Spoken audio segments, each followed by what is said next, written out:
제가 목이 조금 저는 좀 답답한데 성도님들은 어떠실지 모르겠는데요.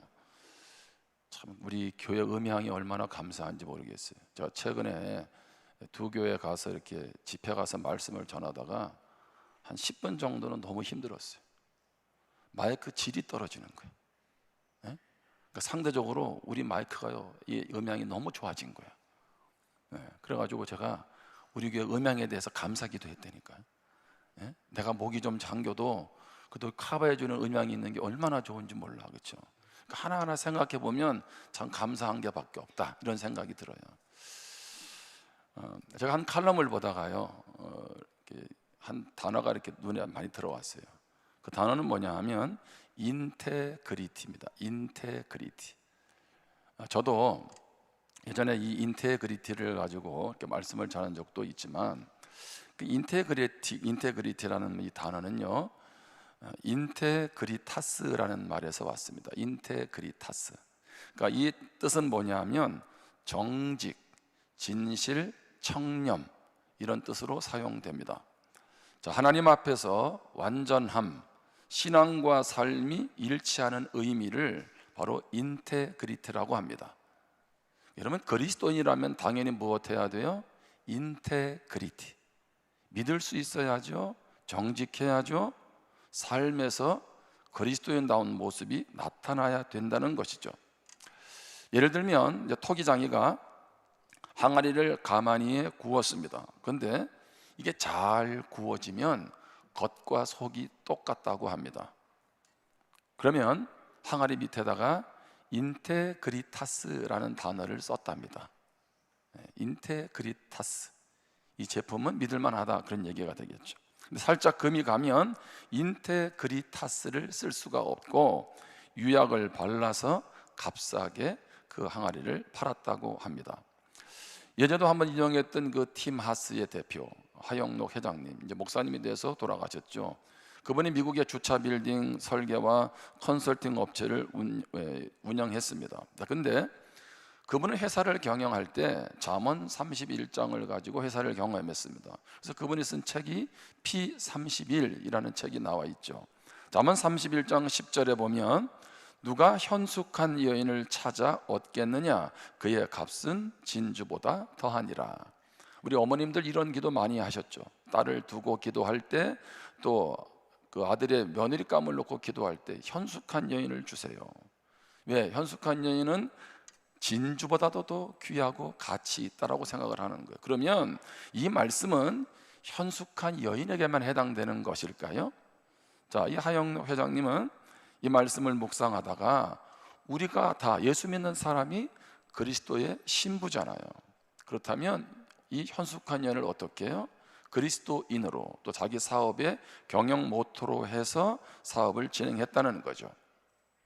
자, 한창 이분이 회사가 번창해 갔을 때 대형 프로젝트의 최종 입찰 단계에 올라가게 됐습니다. 그런데 당시 미국 사회도 이런 대형 프로젝트를 따내려면 심사위원들에게 관례적으로 뇌물을 주었다는 거예요. 그리고 로비를 하고 있었다는 겁니다.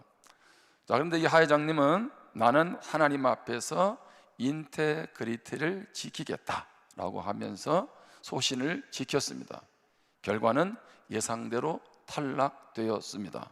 자, 이 일로 회사는 큰 재정적 위기에 봉착했습니다. 그럼에도 하 회장은 낙심하지 않고 하나님 앞에서 인테그리티, 정직, 하나님 앞에서 자신을 지킨 것에 대해서 감사하며 기도했습니다. 자, 그런데 반전이 일어났습니다. 몇 달 뒤에 뇌물을 주고 프로젝트를 수주했던 경쟁 업체는 비리가 폭로가 되고 아무 조건 없이 팀 하스가 프로젝트를 따낼 수 있었습니다. 그분의 글과 그분의 삶은 많은 그리스도인들에게 도전이 되었죠. 지금도 여전히 인테그리티를 우리로 하여금 실천해 가도록 요구하고 있죠. 한번 따라해 보실래요? 그리스도인은 말이 아니라 삶으로 말하는 사람이다. 그리스도인은 말만 유창하고 거창하게 하는 사람이 아니고 삶으로 그것을 살아내는 사람, 바로 그 사람이 그리스도인이라는 거죠. 여러분, 그렇게 보면 이 땅에는요, 그리스도인이 많으면 많을수록 복됩니다. 믿으십니까? 그리스도인다운 그리스도인이 많아질 때 어떤 영향력을 끼치겠습니까? 그래서 예수님은 우리가 세상의 빛이다, 소금이다 라고 말씀하시죠. 세상을 변화하고 세상을 새롭게 할 수 있는 것은 그 무엇보다 그리스도인의 삶이 중요하다라고 말씀하고 있는 거죠. D.L. 무디는 성경은 정보를 얻기 위해 주시는 것이 아니라 우리의 삶을 변화시키기 위해 주시는 것이다 라고 말을 했습니다. 무슨 얘기입니까?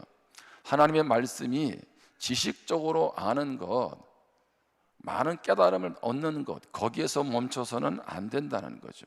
하나님의 말씀은 철저히 삶의 변화를 주는 것이 목적이라는 거예요. 여러분, 하나님의 말씀으로 변화되고 그리스도를 닮아가는 성숙한 성도 되기를 주님의 이름으로 축복합니다. 자, 우리가 예수님의 일생을 계속 돌아보고 있죠. 자, 예수님이 40일 금식 기도를 마치셨습니다. 언제 마치셨어요? 지난주에 마쳤어요. 지난주에 말씀을 통해서 우리가 나누었는데 지난주에 많은 분들이 반응을 해주셨어요. 그래서 제가 얼마나 감사한지 몰라. 제가 뭐 개개인의 사정도 모르는 건데 한 분 한 분 가정 가운데 말씀해 주신다는 것이 얼마나 큰 위로가 되었는지 모릅니다. 자, 이제 40일 금식 기도가 끝나고 이제 공생애를 예수님이 시작하시죠. 공적 생애. 자, 그때 처음으로 하신 말씀, 정말 중요한 거죠. 침례 요한이 외쳤던 말과 똑같은 말입니다. 마태복음 4장 17절입니다. 이때부터 예수께서 비로소 전파하여 이르시되, 침례 받고 났고 금식하고 나서 이때부터 자, 비로소 전파한 것이 무엇입니까? 회개하라, 천국이 가까이 왔느니라 하시더라. 할렐루야. 우리도 그 회개하고 예수 그리스도 믿어 하나님의 자녀가 된 줄 믿습니다. 그리고 나서 예수님이 제자를 부르세요. 그리고 나서 믿는 자를 제자로 부르시죠. 자, 그 말은 무슨 얘기입니까? 제자는 특정한 사람만이 아니라는 겁니다. 오늘 말씀을 보면 특정한 사람으로 생각할 수 있지만 성경은 모든 그리스도인이 제자가 되어야 된다는 겁니다. 예수님이 부활하시고 하늘로 승천하실 때 마지막 우리에게 남기시는 말씀이 있죠. 유언과도 같은 말씀, 이걸 지상 대명령이라고 합니다. 그것이 바로 마태복음 28장 19절 이하에 있는 말씀입니다. 자, 그 말씀의 핵심은 무엇입니까? 5개의 우리가 볼 때 한국어로 보면 동사가 나오죠. 가라, 제자 삼으라, 침례 줘라, 가르치라, 지키게 하라. 우리 한국 성경을 보면 전부 다 동사로 되어 있어요. 그런데 헬라어 원문에 보면 거기에는 동사가 하나밖에 없습니다. 제자를 삼으라. 이 동사도 명령형 동사입니다. 해도 되고 안 해도 되는 것이 아니라 모든 민족을 제자로 삼으라, 그렇게 말씀하고 있습니다. 그러니까 믿는 자는 모두가 무엇이 되어야 돼요? 제자가 되어야 된다는 거죠. 제자 삼기 위해서 가기도 하고 또 예수 믿는 사람 침례주고 가르치고 지키고 이렇게 하라고 다 동사를 꾸며주고 있는 말씀들이죠. 그러면 제자는 무엇일까요? 제자는 한번 읽어보겠습니다. 시작. 예수님을 믿고 따르며 예수님의 말씀대로 살아가고 복음을 전하여 또 다른 제자를 세우는 사람이다. 긴 것 같지만 단순하죠. 뭐 제자는 예수님을 닮아가는 사람 이렇게 표현할 수도 있고 하나님의 나라를 이루어가는 사람 이렇게 표현할 수도 있는데 조금 더 풀어서 쓰면 예수를 믿어야 돼요. 그렇죠? 예수님 믿고 따르죠. 그런데 어떻게 해요? 무엇대로 살아갑니까? 예수님의 말씀대로, 내 생각대로 사는 게 아니라 예수님의 말씀대로. 자, 그리고 어떻게 해요? 복음을 전하는 거죠. 나에게만 멈추는 것이 아니라 또 다른 사람의 복음을 전하는 것이고, 그래서 또 다른 사람을 어떻게 합니까? 제자를 세우는 거예요. 제자로 삼는 거죠. 그래서 여러분, 베드로도 바울도 디모데에게 말하잖아요. 내가 가르친 것들을 충성된 사람들에게 또 부탁하라고. 예? 물론 이런 기준에서 보면 나는 예수님을 믿고 따르긴 따르는데 너무 부족하고, 말씀대로 제대로 살지도 못하고, 복음도 제대로 전하지 못하고, 언제 사람 세우겠어, 나는 제자 아니야 라고 말할지 모르지만, 잊지 말아야 될 것은 우리는 예수 믿고 제자로서 계속 변화되고 성숙해가는 과정 중에 있는 줄 믿습니다. 자, 다시 말합니다. 우리는 무엇에 있어요? 제자다운 제자로 나아가는 과정 중에 있는 사람입니다. 나는 제자로 안 살겠어요, 나는 제자 아니에요 라는 얘기는 신앙의 정체성이 없다는 얘기입니다. 그래서 제가 그런 말을 하잖아요. 우리 모두는 지금 뭐라고요? 공사 중이라고. 공사 중. 공사하면 먼지도 많이 나고, 공사한다는 건 뭐예요? 여러 가지로 부족한 것이 많죠. 그런데 공사하면 여러 가지 부족하고 부끄러운 모습이 나타나지만, 시간이 지나면 원하는 건물이, 원하는 것이 만들어지듯이 우리 자신도 마찬가지라는 거예요. 지금 제자로서 내 모습을 보면 너무 부끄럽고 부족하지만, 하나님은 우리를 주님의 제자로 빚어가고 계시는 줄 믿습니다. 잊지 마세요. 우리를 제자로 부르시는 이가 누구냐는 거예요. 목사님, 저는 제자 되고 싶지 않아요. 그냥 교회만 다닐래요. 여러분, 그런데 우리를 제자로 부르신 이가 누군지를 알면 좀 생각이 달라지지 않을까요? 여러분, 누구의 제자가 되면 좋겠어요? 어떤 분들이 그런 얘기 하잖아요. 나는 누구의 제자라고. 나는 누구의 제자라고. 근데 아무나 나는 누구의 제자라고 말하지는 않아요. 대개 보면 그 사람이 어떤 사람? 유명한 사람. 지난 얼마 전에 우리 교회 다녔던 집사님 부부가 휴가를 와서 20년 만에 교회를 왔어요. 우리 교회를 왔는데, 그분이 그러더라고요. 내가 물었어요. 누구하고 일하냐 그랬더니, 요즘에 그분의 일을 다 도와주는데 조영남 씨 일을 도와준다 그러더라고. 그러니까 어른들은 그 사람 아는데, 제가 오늘 일부 예배 때 물어봐서 청년들한테 모른대. 근데 한번 우리 교회 초청을 해볼까, 이분을 통해 가지고 그런 생각도 했는데, 그러면 우리 세대는 그 사람 알아, 그렇죠? 자, 여러분, 어떤 사람을 얘기할 때는 그 사람에 대한 뭐가 있어요? 나름대로 프라이드가 있잖아요. 내가 그 사람의 제자라고. 무슨 얘기입니까? 우리를 제자로 부르신 이가 누구라고요? 예수님이라는 거예요. 예수님. 뛰어난 사람, 유명한 사람 제자가 되는 것도 영광이고 자랑스러운데, 하물며 예수님이 나를 제자로 부르셨다. 얼마나 영광스럽습니까? 오늘 이 아침에 모두 어깨에 뽕을 넣으시기를 바랍니다. 예? 어깨에다 힘을 팍 주라고. 나는 주님의 자녀인 뿐만 아니라 나는 주님의 무엇이다? 누가 불렀어요? 내가 할게요. 아니요, 내가 한 게 아니잖아요. 주님이 부르셨다는 거. 할렐루야. 그것이 우리에게 큰 축복이죠. 여러분, 연예인들을 한번 잘 보세요. 팬클럽 대단합니다. 우리 남진 씨, 죄송합니다, BTS 얘기 안 해가지고 원래 유명한 가수 중에 우리나라에 남진 씨가 있잖아요. 이분이 얼마나 많은 공연을 했겠어요. 그런데 공연을 할 때마다 한 열성 여자 팬이 하나 있었대. 가는 곳마다요, 구첩반상 밥을 해줬대. 반찬을 싸들고 다니면서. 제가 집회 다니지만 한 번도 우리 성도가 구첩반상 싸운 적 없어요. 내가 지금 진로를 잘 택한지 모르겠어요 지금. 예? 근데 이 남진 가수도요, 예? 팬이 따라다녔다니까. 여러분, 왜 가수를 중심으로 해서 연예인들 중심으로 해서 팬클럽, 팬덤이 형성되잖아요.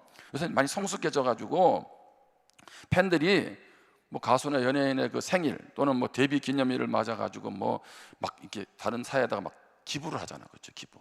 지난번에 어디였나요? 그때 큰 피해가 났던 곳에 가수가 공연을 한번 하더라고. 그리고 이 수익금은 우리가 그쪽으로 하자고 그랬더니 팬클럽하고 하는데요, 엄청난 돈이 모여들더라고. 요즘에 팬덤이요, 많이 바뀌었대요. 어떻게 바뀌었냐면, 옛날에는 내가 좋아하는 스타에게 뭘 좀 받을까, 사인도 받고 원하는 것도 받고 거기에 관심이 많았는데요, 지금은 내가 좋아하는 스타의 이름으로 세상에 무엇을, 좋은 것을 남길까, 이걸 생각한다는 거예요. 자기는 없고 누구 이름으로? 내가 좋아하는 그분을 통해서 뭐를 좀 사회에 영향력을 줄까라고 생각한다는 거예요. 이거 그리스도인이 좀 해야 될 말 아닙니까? 아니, 세상의 팬덤을 형성하는 사람도 자기가 원하는 것보다 내가 섬기고 있는 그 팬으로 있는 그분을 드러내려고 봉사도 하고 기부도 하는데, 아니 우리는 뭐 제자는 둘째치고 예수님이 좀 팬이라도 돼서 좀 해야 되지 않겠어요? 오죽하면 옛날에 이런 책 나왔잖아요. 제자인가 팬인가. 그때는요 제가 막 목에 힘을 줬어. 제자다운 제자 돼야 된다고. 근데 가만 보니까요, 팬이라도 좀 되세요. 팬이라도, 그죠? 아니 팬클럽보다 못해서 되겠냐고 우리가 지금. 예? 가수 팬이 돼도 말이죠. 그리고 어떻게 해요? 예, 한 연예인 팬이 돼가지고도 막 따라다니면서 밥 해주고 자기 돈 내서 말이죠 좋은 일을 하는데, 팬심이 깊어지면 그 사람이 좋아하는 것 나도 닮고 하고 싶어 하지 않습니까? 그 사람이 좋아하는 것 따라합니다. 그 사람이 위해서 시간과 물질을 기꺼이 사용합니다. 그렇다면 우리를 제자로 불러주신 예수님을 위해서는 어떻게 살아가야 되겠냐고요. 오늘 예수님은 어떤 사람을 그러면 제자로 부르실까요? 두 가지를 나누는데, 첫 번째는요, 평범한 사람을 부르세요. 다 같이 읽겠습니다. 시작. 한번 따라하겠습니다. 나도 평범한 사람이다. 혹시 여기 평범하지 않은 분 계세요? 평범하지 않은 분, 좀 특별한 분 계세요? 우리는 제자를 부를 때, 예전에 만약에 우리 스승들이 제자를 부를 때 아무나 안 불렀잖아, 그렇죠? 근데 예수님은 어떤 분을 부르세요? 골라서 부르지 않고 뭐예요? 일반 평범한 사람 부르세요. 오늘 본문의 내용이요, 네 사람의 제자를 불러요. 한 사람은 베드로라고 하는 시몬, 그의 형제 안드레, 그것도 두 사람이 있습니다. 세베대의 아들 야고보와 형제 요한입니다. 네 사람을 제자로 불러요. 근데 이들의 직업이 뭘까요? 어부입니다. 어부. 왜 어부일까요? 갈릴리 호수에서 고기 잡으니까 어부죠. 만약에 예수님께서 부산 해운대에 오셨으면 우리는 다 무엇하고 있었을까요? 예전에 아마 고기 잡고 있지 않았겠어요? 어부. 자, 예수님은 자신의 제자로 부유하고 영향력 있는 유명인, 인맥이 넓은 정치인, 탁월한 리더십을 가진 기업인 택하지 않았습니다. 우리는 끊임없이 얘기하죠. 목사님, 나 같은 사람이 어떻게 주님의 제자가 되겠냐고. 자, 부족하다라고 하는 우리에게 예수님 뭐라고 말씀하실까요? 마태복음 4장 19절입니다. 같이 읽겠습니다. 시작. 말씀하시되 나를 따라오라. 내가 너희를 사람을 낚는 어부가 되게 하리라 하시니. 아멘. 여기 말씀에 보면, 여기 19절은요 이제 시몬과 그다음에 형제 안드레를 부를 때 장면인데, 예수님이 그러세요. 나를 따라오라고. 그러면 내가 너희를 사람을 낚는 어부가 되게 한다고. 여기 사람 낚는 어부라는 것은 뭐 사람을 낚시질 하듯이 잡는다는 얘기가 아니고 예수님께로 복음을 전해서 인도한다는 뜻이죠. 자, 그런데 여기 말씀 잘 보시면 나를 따라오라고 하시면서 뭐라고 말씀하세요? 내가 준비되어서, 그런 말 없어, 그렇죠? 내가 되게 한다라고 돼 있어요. 아멘? 이게 무슨 얘기입니까? 너 알아서 훌륭한 제자, 스승의 나를 닮은 제자 돼야 돼? 라고 말씀하시지 않고 내가 너를 제자로 만들어 줄 거야 라는 말씀이죠. 예수님은 자기 힘으로 제자 되는 게 아니라 예수님을 따라가는 과정에서 예수님께서 어떻게 그를 제자로 만들어 가시겠다라고 말씀하고 있는 거예요. 그래서 나는 부족하다라고 거기에 머물러 있어서는 안 됩니다. 그리고 거기에 계속 머물러 있다면 그게 교만이에요. 교만. 왜? 교만을 뒤집어서 말하면 열등감에서 오는 거거든요. 그럼 나는 부족해 라고 할 때 알아. 근데 거기에서 나를 주님의 사람답게 빚어가시는 주님께 나를 맡기는 거, 그게 뭐예요? 그게 겸손이죠. 나는 부족해. 계속 부족함에 머물러 있으면요, 그것은 교만한 것이고요, 주님 원하시는 모습이 아니라는 거죠.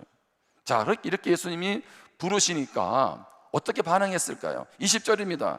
그들이 곧 그물을 버려두고 예수를 따르니라. 시몬과 안드레가 언제 예수님 따라가요? 예수님, 일주일만 시간을 좀 주세요. 내가 기도하고 좀 생각해보고 결정하겠다고. 이렇게 하지 않고 곧이란 말은 뭐예요? 즉시, 지체하지 않고 무엇도 버려두고, 그물을 버려두고. 근데 가만히 생각해 봤어요. 이 그물을 누가 주워갔을까?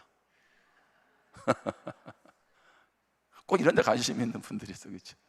그물을 버려두고 갔잖아요. 자, 이어서 야고보와 형 요한을 보세요.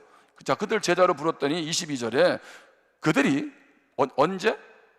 곧 배와 무엇을 버려두고? 여기는 한술 더 떴어요. 뭐 그물은 둘째치고 아버지도 버려두고 예수를 따랐어요. 자, 유교 사회는 한국 사회에서 이 말씀 들으면 무슨 생각이 들어요? 이런 불효 막심한 놈, 그죠? 아니 예수님이 제자로 부른다고, 아니 배도 버리고 아버지도 버려두고 가면 이거 불효 막심한 놈이죠. 그런데 우리는 이렇게 생각할 수 있어요. 예수님 제자가 되려면 재산도 다 포기하고 부모도 버리고 떠나가야 되느냐? 그런 말이 아니죠. 자, 먼저 이 당시의 시대적 배경을 좀 살필 필요가 있습니다. 유대인의 눈으로 본 예수라는 데이빗 비빈이라는 분이 쓴 책에 보면 그 당시에요, 제자로 부르시게 되면 이제 가족과 친구들을 떠나서 절제하는 삶을 살면서 그 땅을 돌아다녔습니다. 자, 랍비, 다시 말하면 스승, 선생님은 그 당시에 마치 아버지와 같았어요. 뿐만 아니라 랍비는요, 아버지 그 이상이었습니다. 언제? 1세기에. 자, 미시나라고 하는 책이 있어요. 미시나. 이거는 유대인들이 이제 입으로 구전으로 전해온 율법을 모아놓은 책입니다. 유대인들에게서는 아주 중요한 책이죠. 자료집이에요. 근데 이 미시나에 이런 구절이 있습니다. 어떤 사람이 아버지의 물건하고 스승의 물건을 잃어버렸어요. 묻겠습니다. 어떤 사람이 아버지의 물건을 잃어버리고 스승의 물건을 잃어버렸어요. 그러면 누구 물건을 먼저 찾아야 될까요?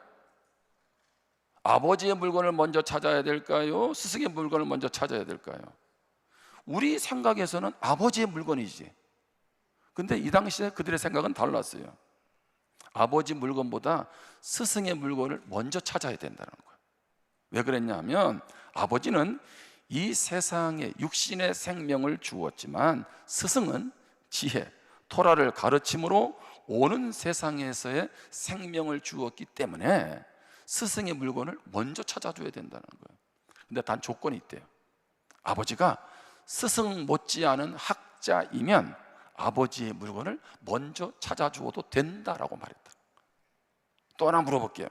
만일 이 책에 있는 거예요, 아버지와 그의 스승이 포로로 잡혀가면 누구를 먼저 구해야 될까요? 다시 묻겠습니다. 예? 너무 괴로워요 질문이?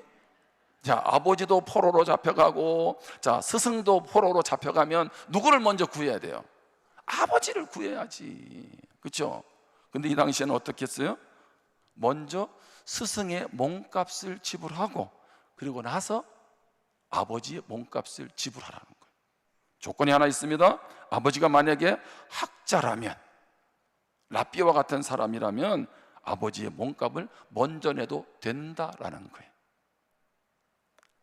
자, 이런 얘기를 들으면 이 시대 우리에게는 뭐예요? 충격적이죠. 그래서 우리가 그 시대나 상대방의 문화를 이해하는 것이 중요하죠. 자, 이 말은 무슨 얘기입니까? 공동체가 그들의 랍비를, 스승을 얼마나 지극히 사랑하고 존경했는지를 보여주고 있는 거죠. 다시 말하면 이 시대에 제자들이 그렇게 예수님 따라가는 것은 이상하다, 이상하지 않다. 이상하지 않았다. 이상하지 않았다. 그러면 지금 우리도 예수님의 제자 되면 생업도 포기하고 가정도 포기하고 부모도 버리라는 얘기입니까? 그런 말이 아니죠. 우리의 삶의 중심이 나 중심에서 예수님 중심으로 나가는 거예요. 믿습니까? 내가 우선적인 삶에서 누가 우선이 돼야 돼요? 예수님이 우선이 되는 삶. 그것이 바로 제자의 삶이겠죠. 자, 그러면 예수님이 제자가 되려면 어느 정도의 헌신이 필요할까요? 자, 누가복음 14장 26절입니다. 26절에 무릇 내게 오는 자가 자기 부모와 처자와 형제와 자매와 더욱이 자기 목숨까지 무엇하면, 와, 이게 또 어마어마한 얘기를 해요. 그동안 성경도 안 읽다가 모처럼 교회 나온 분들은 이런 게 성경에 있었구나, 나 교회 다니지 말아야 되겠다. 왜? 부모도 처자도 형제도 자매도 목숨까지도 무엇하면 미워하래. 그렇지 않으면 내 제자가 안 되고 누구든지 자기 십자가를 지고 나를 따르지 않는 자도 내 제자가 되지 못하리라. 와, 26절에 다시 보세요. 여기 미워한다는 얘기는요, 미워한다 그런 말이 아닙니다. 여기 미워한다는 것은 덜 사랑한다라는 뜻이 있어요. 근데 더 정확한 표현은 뭐냐면 원문에 보면 우선순위에 있어서 두 번째에 둔다라는 얘기예요. 두 번째에 둔다. 그러니까 예수님이 우선순위에서 1번이 돼야 되는데 어떻게 돼요? 2순위가 되는 것에 대해서 지금 말씀하고 있는 거예요. 예수님은 2순위가 되어서는 안 된다, 지금 그 얘기입니다. 다시 말하면 우리 삶에 무엇이 우선순위가 되어야 돼요? 그래서 예수님의 뜻, 예수님의 생각, 그분의 가르침이 우선이 돼야 된다라고 말하고 있는 거죠. 여러분, 그럼 상식적으로 생각해 보세요. 예수님의 뜻, 예수님의 삶의 우선순위가 돼서 내 삶을 인도해가는 것이 복될까요? 아니면 내 생각, 내 계획, 내 뜻이 1순위가 돼서 모든 일을 결정하며 나아가는 게 더 복이 될까요? 물어보나 마나죠. 어떤 사람을 예수님은 이제 제자로 부르실까요? 두 번째, 멸시받는 사람도 부르십니다. 같이 한번 읽겠습니다. 시작. 멸시받는 사람도, 보통 사람, 일반적인 사람, 평범한 사람도 부르시지만 멸시받는 사람, 도저히 제자가 될 수 없는 사람, 우리로 표현을 말하면, 자 9절입니다. 마태복음. 예수께서 그곳을 떠나 지나가시다가 누구라 하는 마태라는 사람이 세관에 앉아 있는 것을 보시고 이르시되 나를 따르라 하시니 일어나 따르니라. 세관에 앉아 있어요. 그냥 앉아 있는 게 아니죠. 뒤에 말씀해 보면 마태의 직업은 세리입니다. 세리. 자, 그러면 한번 생각을 해보세요. 우리로 말하면 오늘날 이제 세금을 거두어들이는 사람인데, 뭐 세리, 뭐 자기 직업이라고 이해할 수도 있겠지만 이 당시에 세리는 사회적으로 증오의 대상이었습니다. 예를 들면 세리는요, 행인들이 이렇게 길을 가다가요, 짐을 풀으라 그래. 그리고 짐을 풀어가지고 거기다가 세금을 매겨요. 여러분, 우리 해외여행 같은 데 가다 보면 여러분 그런 경험 없으셨어요? 공항 통과하다가 짐을 다 풀으라고, 그죠? 별것도 없는데. 그래서 막 뺏기기도 하잖아, 그렇죠? 그러니까 이 세리가 지나가던 사람 짐 내려놓으라 하고 지가 풀어라 해놓고는 그 짐에다가 세금을 매기는 거예요. 얼마나 열받겠어요. 이 사람들은요, 자, 지금 마태가 있는 곳이 가버나움입니다. 갈릴리 옆이니까. 근데 그 위에 다메섹에서부터 예루살렘으로 가려면 이 가버나움을 통과해야 돼요. 여기 세관을 통과해야 돼요. 근데 이 세관 통과할 때 상품의 2%에서 12%의 세금을 부여한 거야. 적지 않은 금액을 세금으로 부여하죠. 그러니까 그러면서 어떻게 해요? 막대한 이득을 취했죠. 자, 이 사람들은요, 정직한 사람들이 아니었습니다. 로마 당국에서 원하는 만큼 세금을 거둬들인 게 아니라 많이 거둬들여서 로마 당국에 세금 주고 나머지 내가 다 착복한 거예요. 뿐만 아니라 이들은 매국노로 간주되었습니다. 유대 나라가 아닌 로마 제국 관리 소속이었어요. 그러니까 온갖 증오를 받는 대상이 누구라고요? 바로 세리였어요. 이런 가운데 세리는요, 법정에서 증언할 수 없습니다. 왜냐하면 유대법으로 세리의 증언은 인정받지 못했어요. 뿐만 아니라 사회에서 죄인 취급을 받았기 때문에 회당을 출입할 수 없습니다. 우리로 말하면 예배당 올 수 없다는 거예요. 세 번째, 그들은 금전이나 헌금 이런 돈을 가지고 자선금으로 낼 수도 없었지만 받지도 않았어요. 니네 돈은 무슨 돈? 더러운 돈. 그래서 이 당시에 세리라는 직업을 가지고 있는 사람들은 어떤 취급을 받았냐면 나병 환자와 동급으로 취급을 받았습니다. 그러니까 사람이 아닌 거야. 예? 사람 대접도 못 받은 건 넘어서서 그만큼 증오의 대상이었죠. 근데 놀라운 장면이 나와요.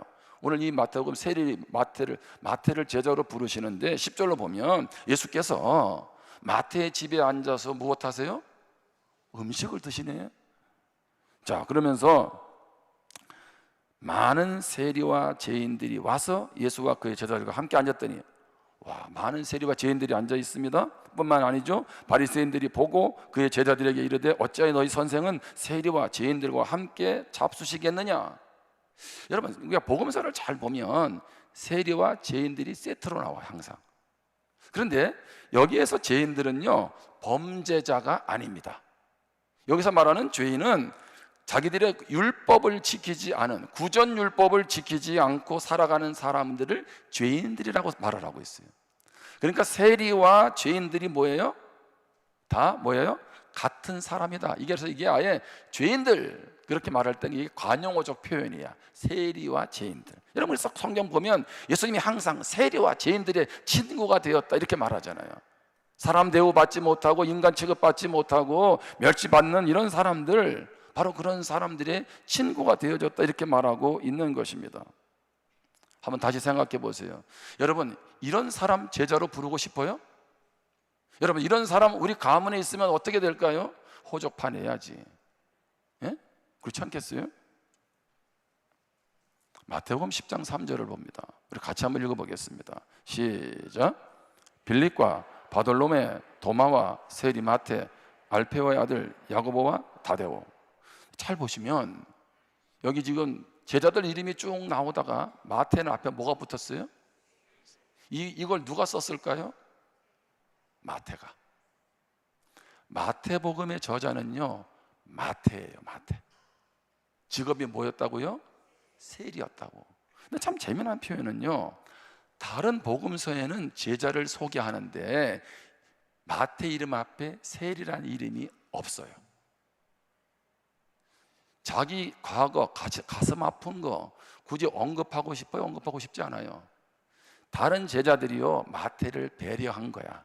세리라는 이름 안 썼어요. 근데 마태는 자기가 이 마태복음을 성령의 인도 따라 기록을 하면서요 자기 직업을 썼어. 나는 뭐 하는 사람? 세리. 이게 무슨 얘기예요?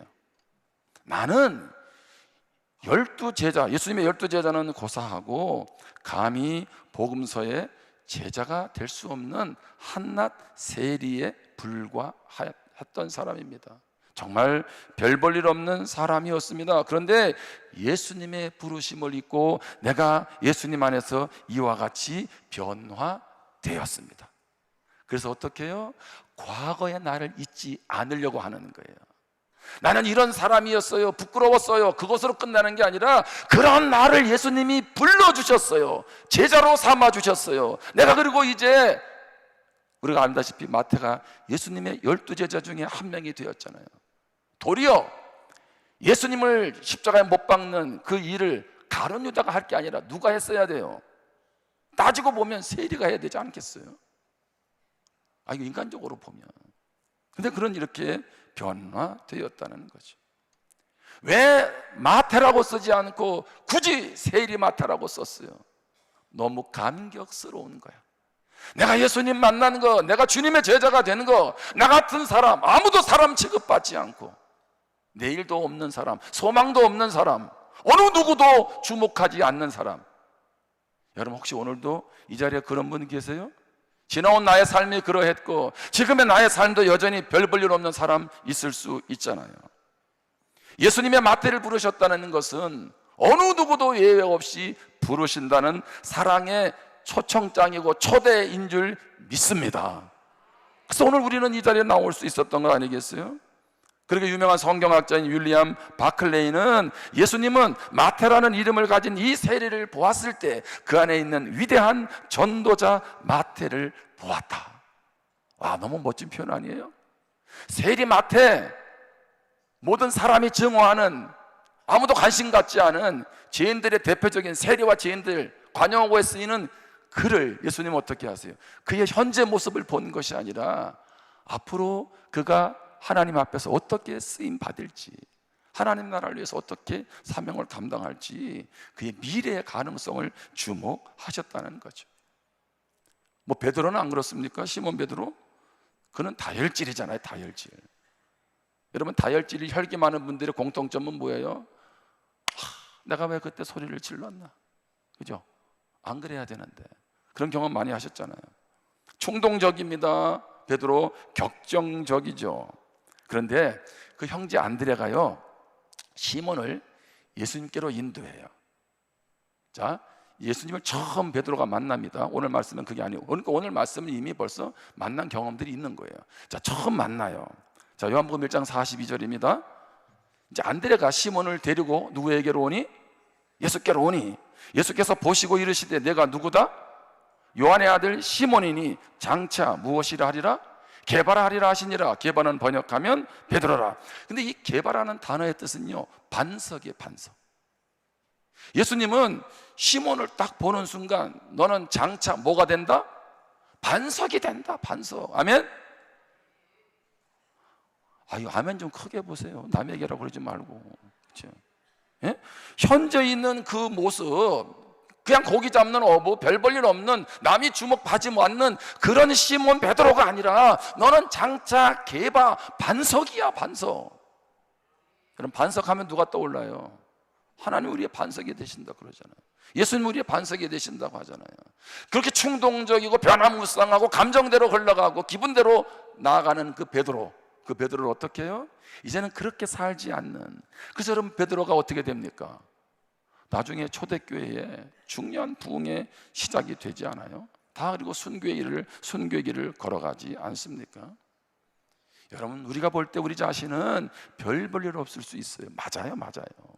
그런데 주님의 눈으로 나를 보시기를 바랍니다. 아멘? 우리의 자녀들, 다음 세대들을 바라볼 때 쟤네들이 뭘 어떻게 할까? 아니요, 주님의 눈으로 보세요. 주님의 눈으로. 지금의 모습 말고 어떻게 해요? 앞으로 그들을 통해 일하실 그 믿음의 눈으로 그들을 바라보라는 거죠. 이제 한 이야기라고 말씀을 마무리합니다. 박강수 씨라는 분이 서툰 사람들이라는 책을 썼는데요, 거기에 사랑 그 미친 짓이라는 글이 있습니다. 사랑 그 미친 짓. 제가 조금 내용을 설명해 드릴게요. 내용이 이렇습니다. 사랑에 빠지면 좋은 것이 많습니다. 하지만 그 반대로 나쁜 것도 많습니다. 사랑하는 사람이 생기면 내가 먹고 싶은 것만 먹기가 힘들어집니다. 일요일에 좋아하는 야구를 하는 것도 눈치 보입니다. 가로 열고 김종성 목사도 똑같다. 이렇게. 그래서 저는 집에서 이제 스포츠 안 봅니다. 왜? 마나님께서 싫어하십니다. 나는 아내를 사랑하기 때문에 안 봐. 자, 쉬는 날 늘어지게 낮잠 자는 것도 눈치가 보입니다. 일도 손에 안 잡힙니다. 생활 리듬도 깨지기 일쑤입니다. 늘 조바심으로 마음을 애태우고 전에 없던 의심병도 생깁니다. 혼자 있을 때보다 지출이 많아지고 훌쩍 떠나는 여행은 더더군다나 쉽지 않습니다. 그래서 사랑이 끝날 땐 스스로에게 다짐합니다. 그 미친 짓을 또 해? 그런데 우리는 아무래도 미쳤나 봅니다.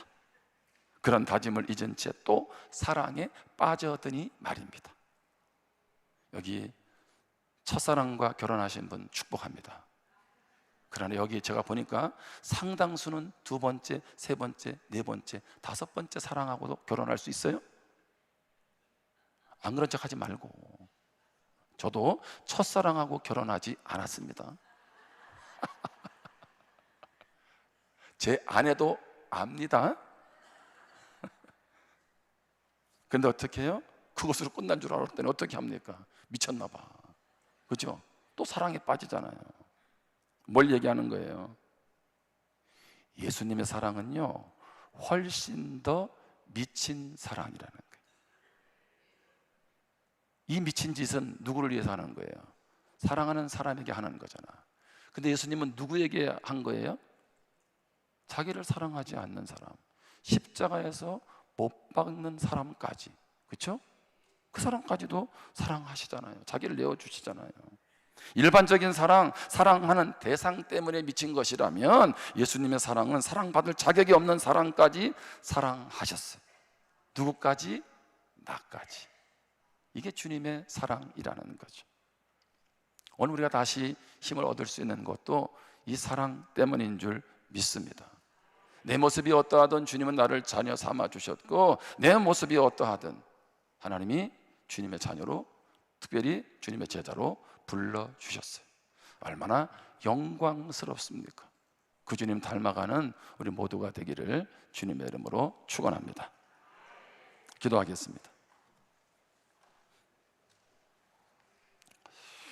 오늘 이 말씀 앞에 다시 한번 그 주님의 은혜와 사랑을 기억하면서 결단하면서 기도하겠습니다. 맞아요. 나는 어부와 같은 사람일 수도 있고요. 심지어 세리마태와 같이 정말 사회에서 사람 취급도 받지 못하고 정말 부끄럽고 정말 모두가 아무도 관심 갖지 않은 그런 사람일 수도 있었습니다. 그러나 중요한 것은 그런 나를 주님의 자녀로 부르셨고 주님의 제자로 삼아 주셨습니다. 내가 주님의 사람 되는 것 내 힘과 내 의지가 아니라 주님께서 나를 그렇게 빚어 가시겠다고 하십니다. 그 주님께 나를 메어 드리고 그 주님 사랑 안에서 날마다 한 걸음 한 걸음 내딛는 내가 되어지기를 원합니다. 제자다운 제자로 성숙해 가기를 원합니다. 우리 이러한 결단을 가지고 우리 같이 결단하면서 기도하겠습니다.